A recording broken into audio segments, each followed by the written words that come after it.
So much mad craziness in the SEC. I don't even know where to begin. I don't even know. Oh, wait, yes, I do. Hugh Freeze is going to be fired from Auburn. He was asked a question about the future of the program and whether he and his staff are the Go listen to his answer, about 90 seconds long, and see it floating around on Twitter, I'm sure. And you can see the look in his face, you can hear the tone in his voice, and you can know what I know to be true as well. Hugh Freeze has to go. This is not acceptable in year 3.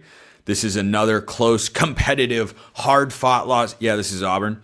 This is a program that has been to multiple national championship games within the last decade and a half of college football. This is a program that, when it is right, makes the SEC championship game, certainly should be able to get into the college football playoff. Why is Vanderbilt ahead of Auburn right now? I believe they square off later this year. Vanderbilt is ahead of Auburn. There's no excuse for that. Absolutely, positively none. Vanderbilt's ahead of LSU. Clark Lee is a really good football coach.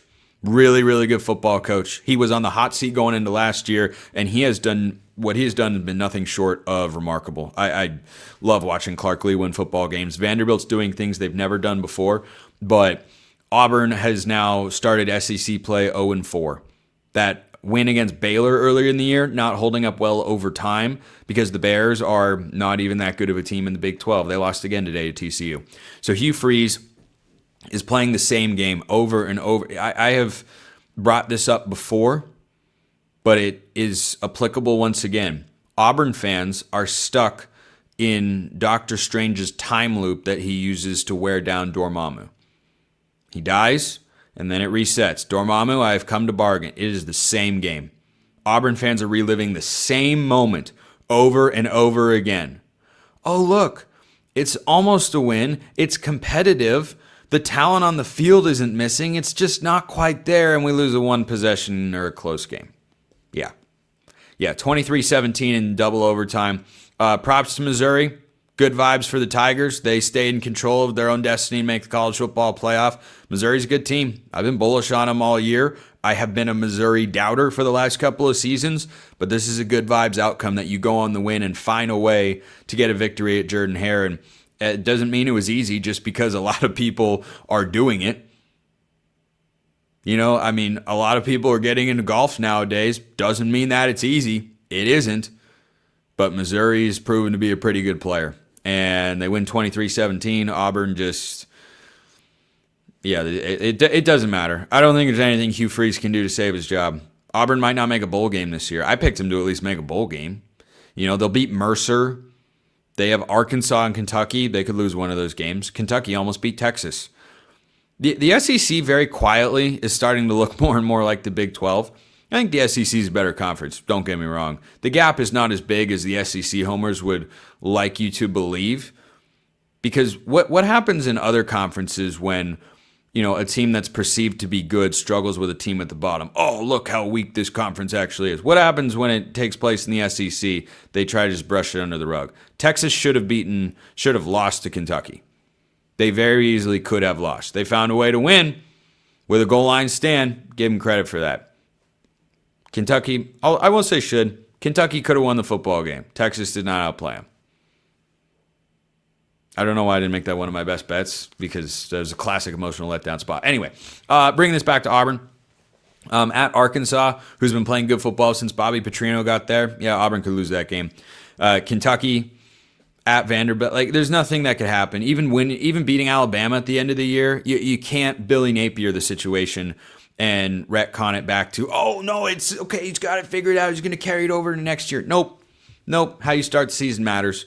And in year 3, you cannot start 0-4 in conference play. So a change is going to be made. At least it should. It very, very much should happen there in Auburn. Speaking of the SEC, Vanderbilt beat LSU. Vanderbilt's a better football team. Does that make sense to all of you? Like, do you all comprehend that that's not hyperbole? That's not, oh, it's a fun story. No, Vanderbilt is not just Diego Pavia. Vanderbilt is a better football team. Diego Pavia is very good, don't get me wrong. And Garrett Nussmeier looked better in this game. That's the encouraging thing for LSU. Remember when Brian Kelly snapped at that reporter, who admittedly asked a question at the wrong time when they did win the football game, but was wondering about, hey, are you going to be able to run the ball? What's going on with the offense? And Brian Kelly got defensive about it. Yeah, That read to me as a sign that Brian Kelly was insecure because he knew deep down it is a problem and he just doesn't want to answer questions about it after they found a way to beat, what is it? Oh yeah, Florida, who should have lost. Texas could have lost. Florida should have lost to Mississippi State. My Bulldogs. I mean, they covered in all for the best bets, which had a winning week finally, but they should have won. They should have won, and Blake Shapen threw a bad interception. Tough for Jeff Lebby, and they continue looking for an SEC conference win. But LSU runs for 100 yards in this game. That includes Garrett Nussmeier's sack yardage. Okay, big deal. So 113 yards against Vanderbilt in a crowd that looked like it looked like Red River. It was split between the two fan bases there. I mean, it's just a crazy thing to say. Vanderbilt is doing things they've never done this century, and it's wild, and it's awesome. It's awesome. This is a highest of vibes sort of game for Vanderbilt. This is a lowest of vibes sort of game for LSU.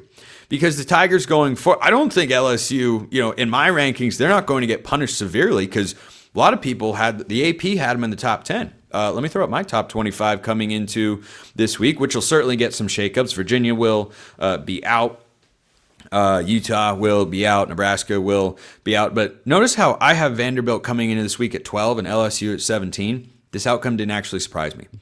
It did not surprise me that Vanderbilt won the game because I actually picked Vanderbilt to win the game. It is not just about Diego Pavia, as awesome as he is. Guys, one of the best stories in college football over the last couple of years. He was the leading rusher and, of course, the leading passer for Vanderbilt in this game. But the Commodores held LSU and all the money that went into that roster and all the talent that they have and that coaching set, they held them to 24 points and 113 actual rushing yards. That's just called having a good football team. So Vanderbilt has a good football team. We absolutely should talk about Vanderbilt's college football playoff team. There's no other way to see it. Look at how that loss against Alabama looks at the moment. Pretty good because Vanderbilt was outplayed. Vanderbilt was the second best team on the field, but losing 30-14, game was a whole heck of a lot closer than that. And then you rebound with a win against Missouri or a win against LSU. Missouri's up next. What a football game! What a football game between a couple of one-loss teams who are good. Those teams, one of them could go 11-1 or 10-2 and wind up in the playoff. And you look up and go, "Wow, Missouri! Hey, oh wow, Vanderbilt." Vanderbilt could go to the playoff. That's not a crazy proposition whatsoever. It really isn't. Is their schedule easy? No. They still have Missouri. Texas is not that good. Auburn, Kentucky, and at Tennessee. Do I think they're going to the playoff? No. Could they get there? Yeah, because with their schedule, 10-2 gets you in, so they could lose one more time. Vanderbilt's just a good football team. Just wrap your mind around that. They're going to be fighting. And I think with their AP ranking reflected this. Again, not my top 25, but in the AP. They're fighting what Indiana fought last year. They are fighting the anti-helmet brand bias. It's a very real thing. Texas was ranked this week. Why? Don't know. They were not in my top 25. I wasn't surprised they struggled with Kentucky, whose uniforms were awesome, by the way. The helmets were incredible. Shout out to the Wildcats equipment staff. But Vanderbilt is going to be fighting against that as much as anybody that is going to push for a college football playoff spot this year. They're going to fight anti-brand bias of, it's Vanderbilt. They're going to do. No, this is not a fun story. This is not a fluke. This is just a good football team. Get your head around that.